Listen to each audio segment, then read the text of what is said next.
One man who wasn't involved at the weekend and won't be involved this week either is referee JP Doyle, and we can have a chat with him now. How are you, mate? Good. Thanks for having me on, guys.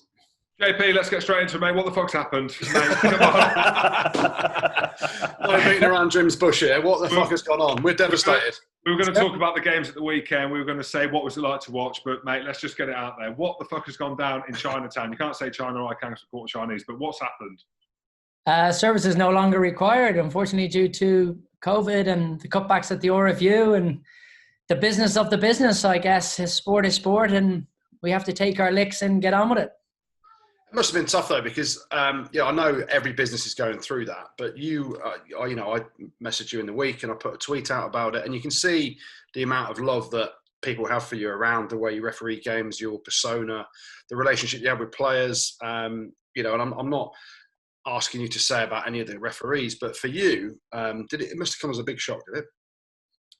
Yeah, look, when redundancies are happening, and there's a lot of people going through that at the moment, you've just got to go through the process, and what will out. Often you speak to people, and these are great opportunities to reset and go again. Of course, look, the best way I can describe it is it's very sad and sudden stop. I'd love to be doing a game this weekend, but there are great refs out there. There are other guys who can do the games. I'd only love to be out there for me because I really love doing it, and I really like being out there. The teams, the coaches, supporters, the support staff around the teams who I used to really enjoy being involved with.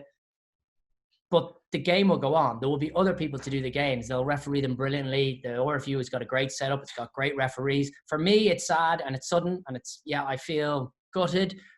But rugby goes on. Sport goes on. That's the nature. You guys would love to still be playing, I'm sure. If no chance the way they train now, mate. Yeah, but that's the thing, JP. Obviously, we started with a laugh, or else we'd cry. Yeah. I'm sure that you felt a little bit emotional. So that it's good to start the show like that. But I think, like Goodey mentioned, we had a great chat during lockdown, and it's great that we can have that conversation with you. And I know Barnsley and Nigel Owens have done other stuff in the media, and having access to referees of your calibre. And it didn't seem like there was any chat then that potentially the train might have stopped. So it's clearly not back then. It was sort of redundancies. You think with refereeing, you'd kind of be immune to it. But the situation is what the situation is. I think it's been pretty public what's going on at the RFU. They're having to do what they have to do to ensure the future. The future of the game is far more important than the future of JP Doyle. And that's what we got to remember. We want rugby to be bigger and better and brighter and kick on. And rugby doesn't need me. I love the game, but the game loves nobody, as I heard someone talk about the NFL. It's okay. It moves on. You reassess and you go again. It is sad, but it's okay as well. Yeah. So when you're reassessing and you're looking at the opportunities out there, I mean, I've done some commentary for the Guinness Pro 14, and there's a lot of talk about potentially, with your Irish descent, like that you could potentially go and referee over there. I know it's not a case of just jumping ship and going there straight away, but there's talks of the refereeing potentially not being as good in the Guinness Pro 14. Is there any initial talks, conversations around that? Because I think, firstly, you're still keen to referee, right? You're not thinking... Oh, yeah. No, I'd love to. I think the ironic thing is the last thing I did was a Bronco test. That was my last act in work, was to do a Bronco test. Oh, mate, you should have missed that. I've got loads of excuses to get you out of those. I love that stuff. So that was the last thing we did. So I'm good to go, but it wasn't to be. With Ireland and Pro 14 or whatever it may be, they have their guys, they have their panel, and it's also run by their unions, and they have their guys coming through that they want to develop and they want to get better. Sure, if someone asked me to go referee something, I take a look, but for them it's important to develop their referees. They have great refs. All the countries have international refs. They want to bring more through, so you can understand where they are as well with that.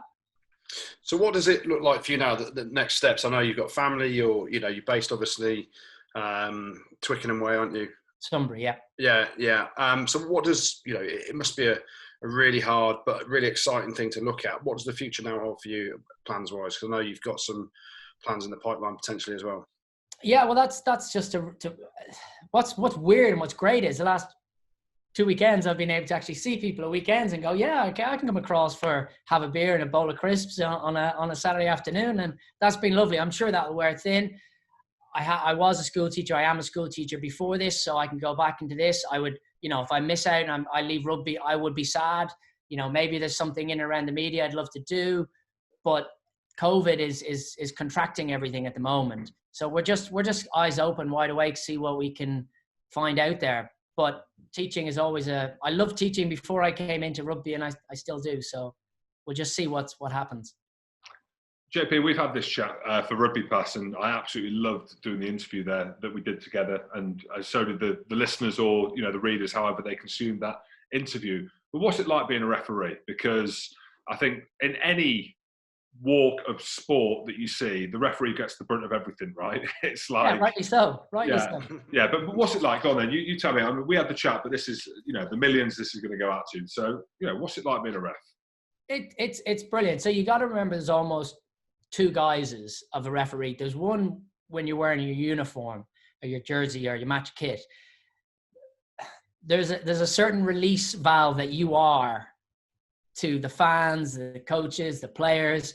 And then there's the bit that a player sees you when he looks you in the eye. That becomes the personal treatment of your history with that ref. And sometimes you can not get on, but you have to find a way of getting over that. Sometimes you can have a great laughing relationship without having got to say anything on the pitch or crack jokes, and you can just share a smile and laugh with a guy. For me, that's always been the best moment of the rugby pitch, was being able to share just a knowing, incredulous look when someone did something stupid and the player would turn to you and look at you and you'd kind of shrug your shoulders, and you're able to have fun without trying to make a big moment of it on telly or anything else. You could just literally have that moment with the players.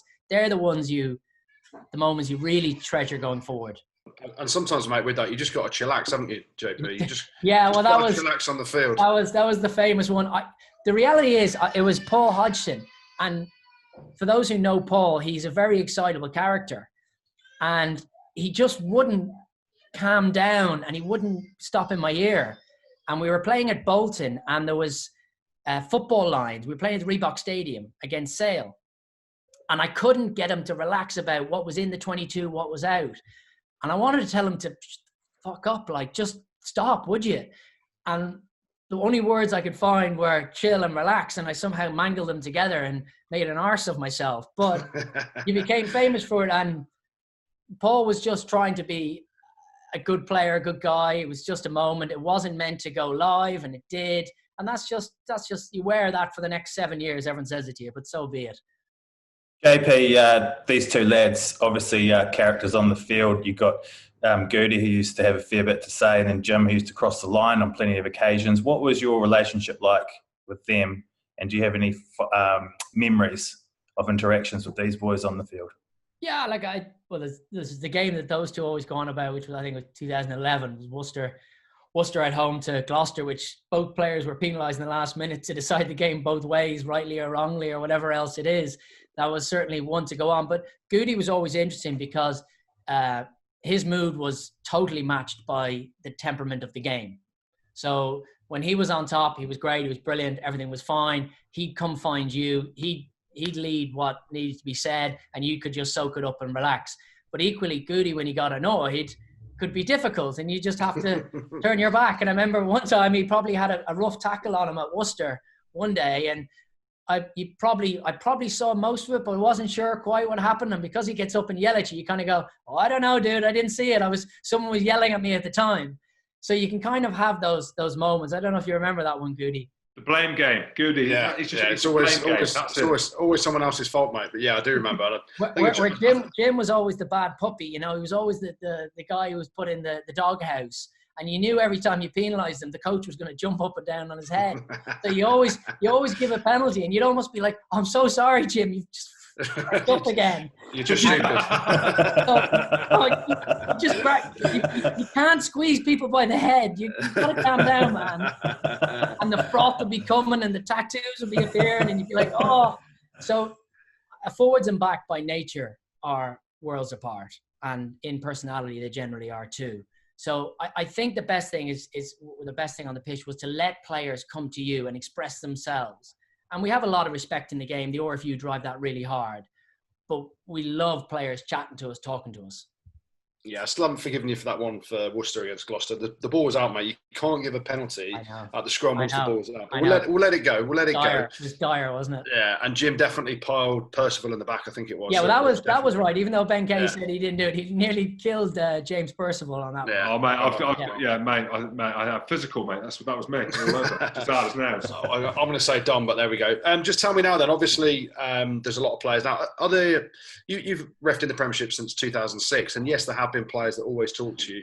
What's it like now? Because the game is way more intense, isn't it, from when you first started? Your fitness levels have obviously gone through the roof as well as referees to cope with it. What are the players like, though? Are they as vociferous as some of us idiots were back in the day, or is it they're a lot more respectful and just... No, they're different. They're, the next job environment, they're very focused on what they're doing. They're very tailored into the game plans. They're cracking on. They're unbelievably professional now. Like, even compared to 3 years ago, 6 years ago, 9 years ago, their level of professionalism, their skills, you can see it in their bodies. Not so much how much bigger they're getting sometimes, because that can change. One year everyone's getting bigger, one year everyone's getting leaner, depending on what the fashion is out there, the style of play. But there aren't many big talkers on the pitch to referees anymore. You got wonderful characters like your Tom Youngs or your Brad Barrett, wonderful leaders. And someone like Tom Youngs, who's just an unbelievable guy, can put huge pressure on you. Scott Britz was another guy. I haven't said how happy and smiley he was. He would come at you really hard when he was upset, but he did it in the right way. You can have an argument with the ref if you do it in the right way. So the characters tend to be the more senior, older guys, and it was probably always thus. And the young guys are kind of keeping their head down, trying to work. Normally it's the scrum halves who are the most annoying. Annoying. We'll call them annoying. I think what's interesting is players who come into the Premiership tend to be have a slightly different way about them than the guys who are brought up within the Premiership. That's one big difference I noticed. Guys who might come in from a Welsh club or an Irish club in the Pro 14, they might be more vociferous at times. It's just the way things are. And in the Premiership, maybe we're a bit more buttoned down in the Premiership at times.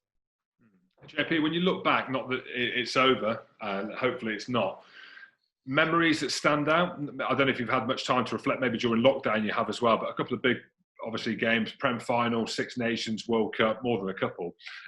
Any that stick out that you think, that one will live with me forever for all the right reasons?